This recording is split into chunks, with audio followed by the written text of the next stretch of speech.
So in the gospel reading, the Pharisees and the Herodians, two different groups that were leaders in Israel, went to try and trap Jesus. And they said, "Teacher, we know that you are true and teach the way of God in truth." Were they speaking the truth when they said that? No. They didn't believe him. They wanted to trap him in his words, and so they lied while talking about the truth. Think about that for a moment. They lied while talking about the truth.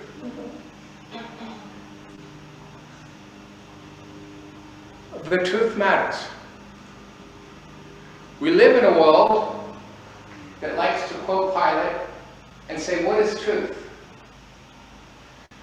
You'll hear politicians and people talk about, "Well, your truth and my truth." The reality is there is no your truth, my truth, or their truth. Jesus says, "I am the way, the truth, and the life, and no one comes to the Father except through me." God is true. There is truth. And truth matters. So I want you guys to remember that. Truth matters. We live in a culture that tries to say that truth doesn't matter. But it does. The second thing I want you guys to think about is they were looking for reasons and ways to not follow Jesus. And honor, we should always be looking for ways to follow Jesus, right? Right, John Michael? Okay. So they were looking for ways to not follow Jesus, and we should always be looking for ways for how we can follow him. Truth matters, Jesus matters, how we live matters. And we should look to follow him. So that's our children's lesson. You guys can still pay attention for the rest of it because it applies to you as well. So, the Pharisees, religious leaders zealous for the law, they were strongly opposed to Roman rule. Well, I'm sure they were opposed to Roman rule too, whatever that was. But they were strongly opposed to Roman rule. They were very much attached to the idea of national Israel and the law. Which is what makes this, they thought, the perfect test. Because the Herodians were very much attached to Roman rule. They profited off of Roman rule. They made money through the power of Rome. Both groups were attached to the wrong thing, as they were attached to things other than God. Now, did God institute national Israel? He certainly did. Did God institute the law? He certainly did. But that was all to point to him. And so the Pharisees thought, well, if we go ask this question, if he says, pay taxes to Caesar, we can say, see, you're an enemy of national Israel, and you don't care about the things of God. And of course the Herodians, if he said, don't pay taxes to Caesar, would have reported him as a traitor. Because it's probably a well-known fact, but empires don't like people saying, don't pay your taxes. I mean, they pay for everything through the taxes. And so they thought this was the perfect trap. But Jesus exposes this as a false dichotomy. You see, we look at this and our first thought is that, well, then what does it mean to render to Caesar? And we're going to talk a little bit about what it means to render to Caesar. But when we do that, we're focused on the right thing, on the wrong thing.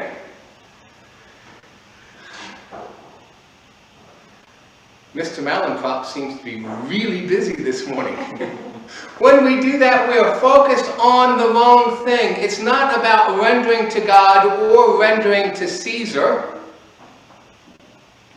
It is about being focused on rendering unto God.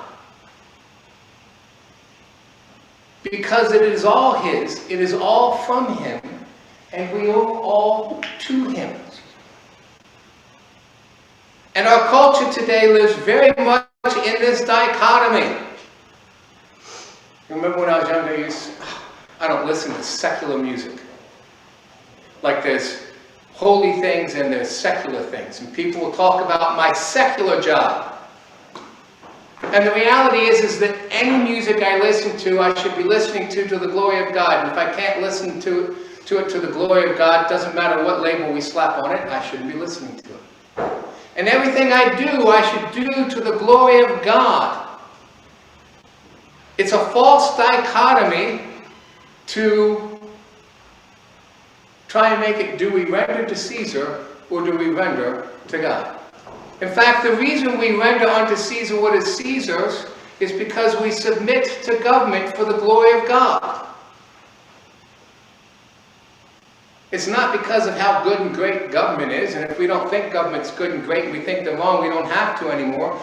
Rome was a horrible government. There's really no other way to look at it. Rome abused people. Rome filled in the void of the Greek government, which was a horrible government. Again, abused people, enslaved people. They had their foot in other people's backs. You could say that Rome in Israel was an illegitimate government because they were there by taking over. You know, we like to throw around illegitimate government. When somebody from the other party gets elected, But Rome was a horrible government. Rome was an illegitimate government, and they were to give to Rome its due. Why? Not because of who Rome was, because of who God is, and we do it to the glory of God. And this brings us to focus on the things the right way. Our focus ought not be on Caesar. Our focus ought always be about rendering unto God and doing things for the glory of God. Now I can tell you, as someone who's been a pastor for, well, more than just a couple of years, I still have not mastered doing my taxes to the glory of God.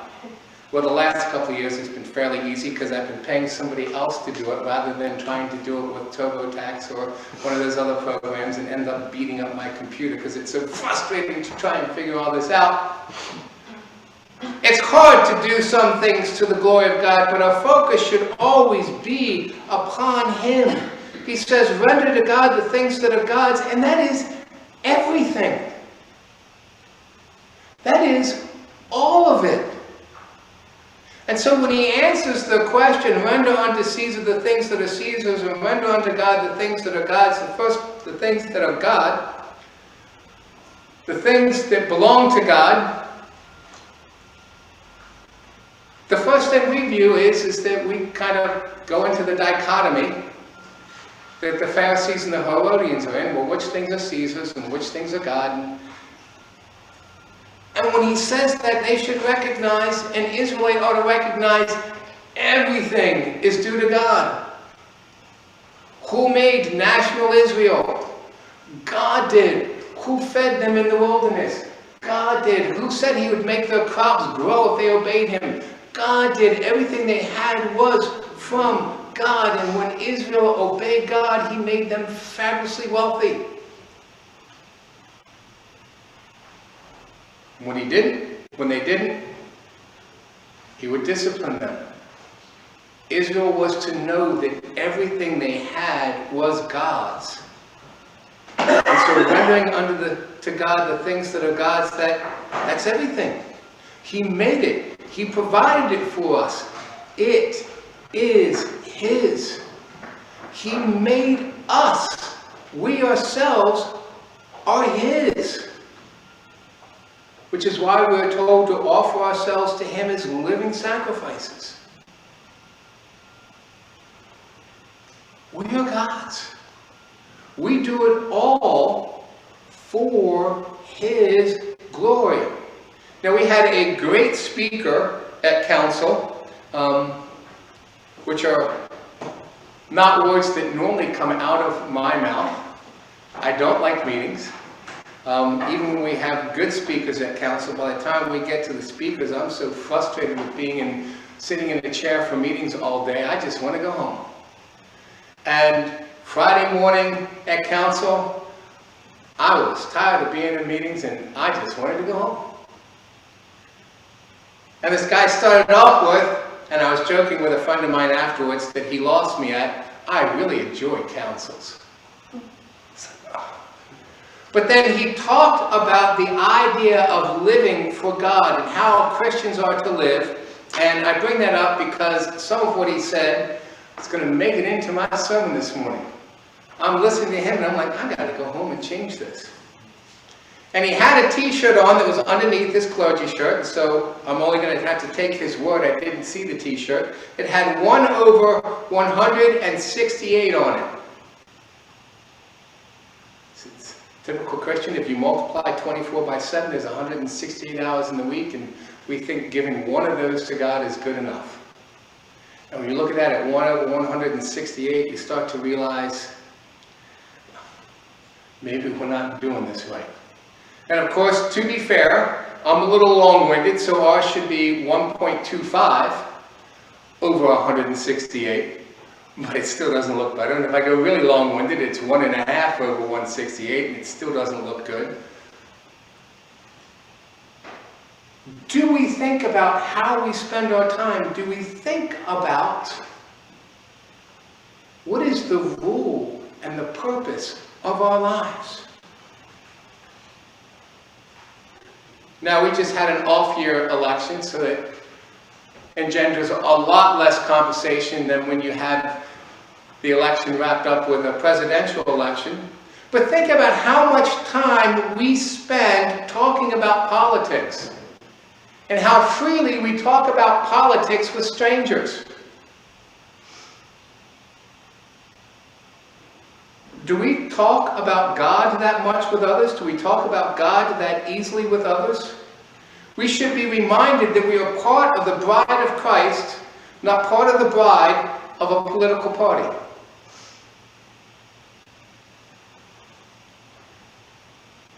Do we spend more time pondering God or pondering our national politics? Now, politics is a good thing for us to think about. I'm not saying that Christians should just try and tune all this out. We shouldn't vote, we shouldn't think about it. Absolutely not. Pondering politics is a good thing, but first we need to think on God and recognize that we are His and we render all to Him, so that even our time pondering national politics should be done in a way that brings glory and honor to Him and is submitted to Him. See, again, it's not a matter of dividing up our time. Well, 1/168 isn't good enough. What if I made it 10/168? Or made it 15/168? That's not the point. The point is, for God, it is 168 over 168. We are His. And the moment we get into the dividing it and where we spend our time, is the moment we will fail. Think about, what is the average work week? It's like 40 hours a week, maybe 45 hours a week in the United States. I don't remember what the average work week is anymore.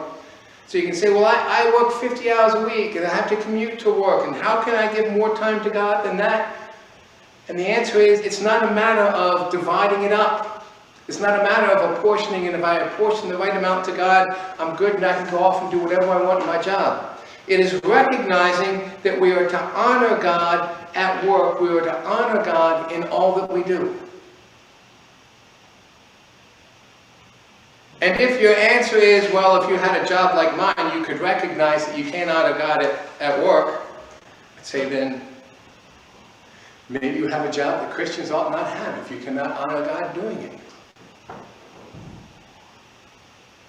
I would say that for most jobs, you can honor God doing it. It's just a matter of thinking about how. It's a matter of putting what is important. There was, and I've brought this up before, but it is just something that amazed me then and still amazes me now 40 years later.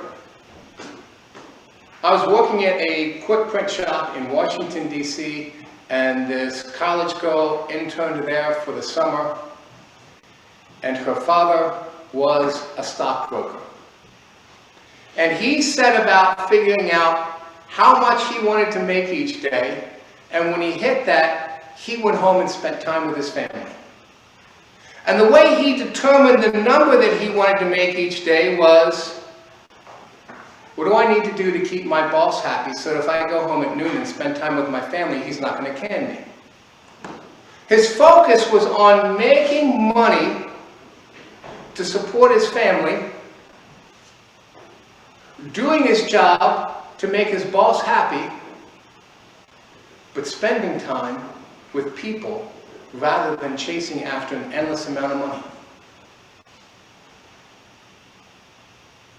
And I would say that, well, I don't know if he was a Christian or not, but that would be a pretty good way to be a stockbroker for a Christian. You can do that and have Christian values. You don't have to try and cheat everybody out of every last dime you can get.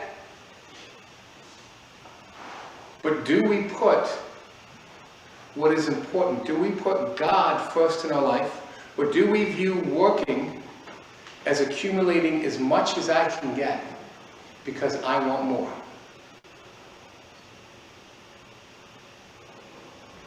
Are we putting God first in what we're doing, and are we laboring for Him?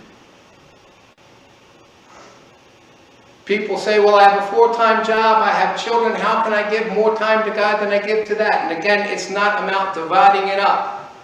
It's not about, well, if I give 32 hours a week to my children and I give 24 hours a week to God, God's going to be happy with that. The question is, are we raising our children in the faith? Are we looking for them to be pointed to God? Are we looking to be examples for them? Images, right, Jonathan? We are made in the image of God. Parents are in the image of God. Marriage is an image of God. And if we're doing that, it's not a matter of dividing that 168 up. It's a matter of doing it all to the glory of God. Do we give our time, our talents, to His glory? Now, we should use our time and talents in the church, but it's not just about doing church things. It's about using our time, our talents in the world for His glory and for His honor.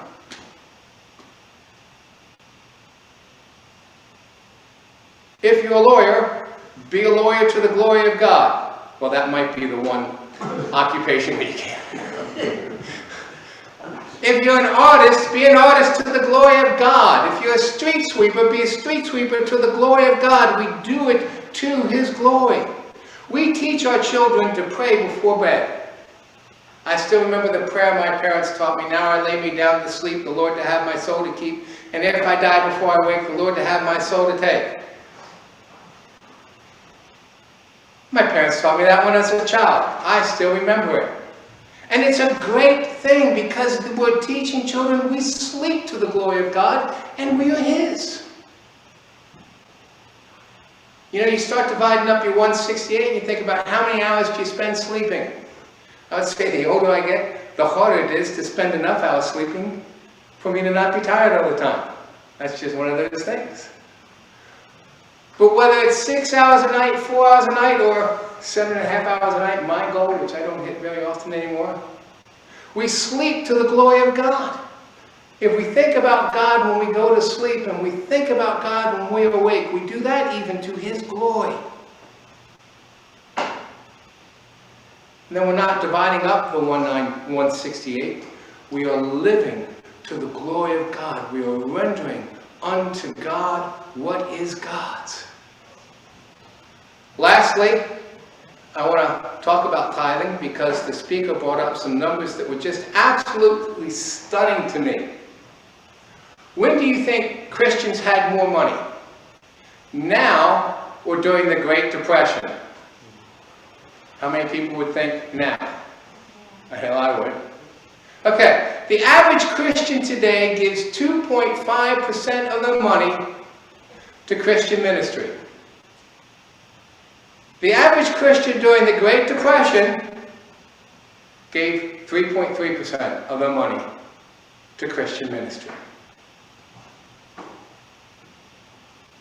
I know pastors always talk about giving more, and which is one of the reasons why I don't do sermons on tithing, because I don't want you to think we just want your money. But the reality is that we are to render unto God what is God's, and everything that we have is His. And we should look at the fact that when people in the Great Depression did better than we did, are doing, we should stop and ask, do we deal with our finances to the glory of God? Are we looking to please Him, or are we looking to please ourselves? That was a stat I got from him. And one of the other things, the average Christian spends more money on entertainment year by year than they do on giving to Christian ministry. Now, entertainment is not bad. I'm not going to say you can't go to movies, you can't listen to music, you can't watch TV, you can't have cable, no internet, get rid of your... No, that's not the point. But if we're spending more on entertainment than we're giving to God, we have to ask ourselves, is our entertainment coming before rendering unto God what is God's? Which is more important to us? That I see the latest movie that's come out, which used to be very important to me. Now I always miss them. I'm like, oh, that looks great. I really want to see that. And 6 weeks later, I'm like, it left the theater already? What happened? But that's not because I choose not to. It's just because that's the way my mind is today. I see something, I'm like, I can't wait for that to come out. And then by the time I realize it's out, it's gone. Entertainment is not bad unless it comes before rendering unto God. Do we think about, in our entertainment, doing it to the glory of God? Or do we think about, I have to have this? A friend of mine was pastor at a church. He was a student minister. It was a Methodist church in Maryland. And it was a rural Methodist church. So they got a new student minister every couple of years.